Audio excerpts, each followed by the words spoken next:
নবী করিম সাল্লাল্লাহু আলাইহি ওয়াসাল্লাম থেকে বর্ণিত, তিনি বলেন, তোমরা 7টি ধ্বংসকারী বিষয় থেকে বিরত থাকবে। সাহাবীরা বললেন, ইয়া রাসূল, সেগুলো কি?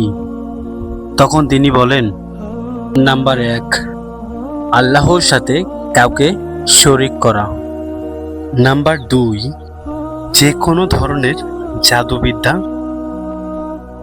নাম্বার 3, আল্লাহ তাআলা যাকে হত্যা করা হারাম করেছে, শরিয়ত সম্মত কারণ ব্যতীত তাকে হত্যা করা। নাম্বার 4, সুদ খাওয়া। নাম্বার 5, ইয়াতিমের মাল আত্মসাৎ করা।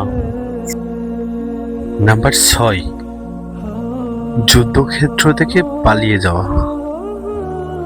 এবং নাম্বার 7, সরল স্বভাব সতীসাধ্বী মুমিন নারীদের অপবাদ দেওয়া।